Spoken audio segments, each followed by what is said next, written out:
ఒకవేళ ముందుగానే రేవంత్ రెడ్డి సీఎం అని ప్రకటించినట్టు ఏది ఉంటే కాంగ్రెస్ పార్టీకి కేవలం 30 సీట్లే వచ్చేది అనేటువంటి మాటను బీఆర్ఎస్ పార్టీ కేటీ రామారావు ఇతర నాయకులు మాట్లాడుతున్నారు. నిజంగానే రేవంత్ రెడ్డిని ప్రకటిస్తే అట్లాంటి పరిస్థితి ఉండేదంటారా? అసలు మేము ఎన్నికల్లో పోయింది రేవంత్ రెడ్డి గారి నాయకత్వంలా మరిగా అని ఏమంటున్నా తెలియాలని అంటున్నా. ఇలా కేసీఆర్ గారి అధ్యక్షతన ఏదైతుందో టీఆర్ఎస్ పార్టీ ఎన్నికల్లో పోయింది. వాళ్ళు ఓటర్లు ఓటేసేటోడు అంతా ఏదైతుందో కేసీఆర్ ముఖ్యమంత్రి అని ఒక భావనతో ఓటేస్తారు. అంటే వాళ్ళకి అధికారం వస్తే ఇలా రేవంత్ రెడ్డి గారు పీసీసీ అధ్యక్షుడు ఏదైతుందో ఎన్నికల్లో పోయినాం. సాధారణంగా ఏదైతుందో unless it is in exceptional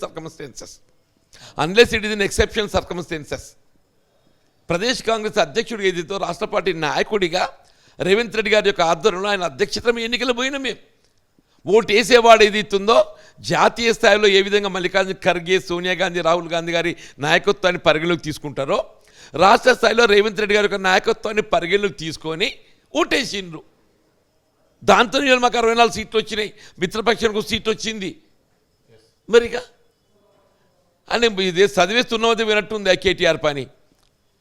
అధికారం పోయిన తర్వాత ఆలోచన పరిజ్ఞానం తగ్గుతుందని చెప్పి కనబడుతుంది. ప్రతిపక్షంలో ఉన్నవాడికి ఎవడైనా ఆలోచన పరిజ్ఞానం పెరగాలి. ప్రతిపక్ష రాజకీయ నాయకులకి ఏదైతుందో ఆలోచన పరిజ్ఞానం పెరగాలి. కానీ కేటీఆర్ గారికి ఏదైతే ఒకసారి అధికారం కోల్పోయిన తర్వాత ప్రతిపక్ష స్థానానికి వచ్చినాక ఆలోచన పరిజ్ఞానం తగ్గుతుందని చెప్పి అంటున్నా. మేము మొన్న పోయిన ఎన్నిక ఏదైతుందో రేవంత్ రెడ్డి గారి నాయకత్వంలో ఎన్నికలు కొట్లాడినాం. ఆయన తెలుసుకొని మాట్లాడితే బాగుంటుంది. కరీంనగర్ ఎంపీగా జీవన్ రెడ్డిని ప్రపోజల్ తీసుకొస్తున్నారు.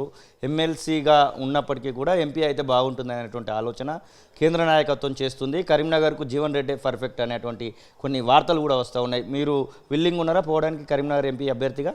ఇప్పుడు పార్టీ ఏ నిర్ణయం చేసినా, నాపై ఏ బాధ్యత ఉంచినా, నాకు ఏ అవకాశం ఇచ్చినా నేను ఆ బాధ్యతను నిర్వర్తించడానికి ఆ అవకాశాన్ని నేను వినియోగించుకోవడానికి సిద్ధంగా ఉన్నా. Whether it is Karimnagar parliament or Nizamabad parliament. Earlier also నేను ఐ కంటెస్టెడ్ ఫ్రమ్ కరీంనగర్ పార్లమెంటే. అప్పుడు ఉన్నటువంటి కరీంనగర్ పార్లమెంట్లోని 2 నియోజకవర్గాలు ఏదైతుందో ఇప్పుడు నిజామాబాద్ పార్లమెంట్ నియోజకవర్గంలో చేతపడ్డాయి. దాంతో ఏదైతుందో ఇప్పుడు నా పేరు ఇటు కరీంనగర్తో పాటుగా నిజామాబాద్ పార్లమెంట్ నియోజకవర్గంలో కూడా పరిశీలన తీసుకుంటున్నారు. పార్టీ ఏ నిర్ణయం తీసుకున్నా, ఏ ఆలోచన కానీ పార్టీ ఆలోచన విధానానికి అనుగుణంగా ఏదైతుందో నేను బాధ్యత నిర్వర్తించడం జరుగుతుంది. ధర్మపురి అరవింద్ సోషల్ మీడియాలో కొన్ని వీడియోలు పెడుతున్నారు. జీవన్ రెడ్డి అంకుల్ మీరు నన్ను ఏం చేసినా కానీ డ్యామేజ్ చేయలేరు అనేటువంటి మాటలు మాట్లాడుతూ ఉన్నాడు. మీరు ఆ వీడియోలు కూడా చూసిరని అనుకుంటున్నాం. నిజంగానే ధర్మపురి అరవింద్ని డ్యామేజ్ చేసేటువంటి పని జీవన్ రెడ్డి పెట్టుకున్నాడా?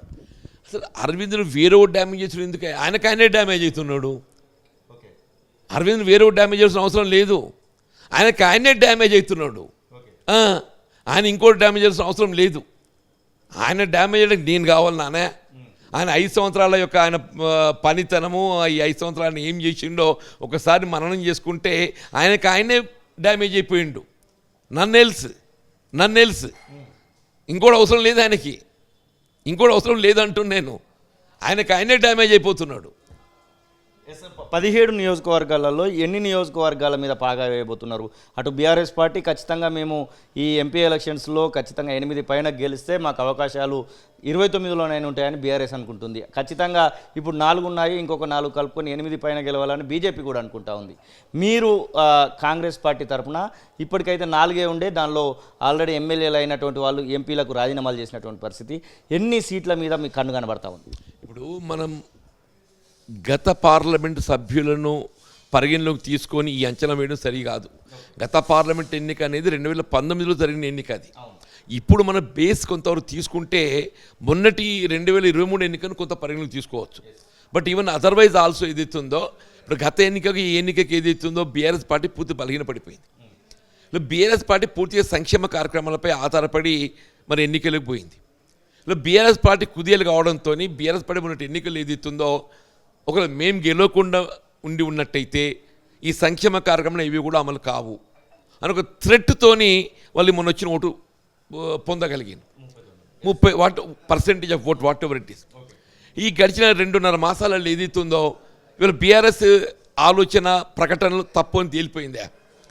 బీఆర్ఎస్ ప్రభుత్వం కాలంలో అమలు చేయబడ్డ సంక్షేమ కార్యక్రమాలే కాదు, అంతకు మించి వీళ్ళ కాంగ్రెస్ పార్టీ మేము ఎన్నికల ప్రణాళికలో పేర్కొన్న విధంగా ఇలా మహిళలకు ఆడబిడ్డలకు టీఎస్ తెలంగాణ స్టేట్ ఆర్టీసీలో ఉచిత ప్రయాణ సౌకర్యమే కానీ ఇవాళ ప్రారంభం చేయబోయేటువంటి ఒక 500 రూపాయలకి సిలిండర్ కుకింగ్ గ్యాస్ సౌకర్యమే కానీ 200 యూనిట్ల వరకు ఏదైతే గృహ అవసరాలకు ఉచిత విద్యుత్ సరఫరా కానీ ఇవాళ గృహ నిర్మాణానికి సంబంధించినటువంటి ఒక అమలు కార్యక్రమం కానీ ఇవన్నీ ఏది ఇస్తుందో ఇలా రుణమాఫీకి సంబంధించిన ఒక కార్యక్రమం కూడా ఏదైతే అమలు తలపెట్టడమే కానీ ఇలా రైతు భరోసే కానీ ఇవన్నీ మేము అమలు తలపెట్టడంతో ఏది ఇస్తుందో అసలు బీఆర్ఎస్ శూన్యానికి పోయింది.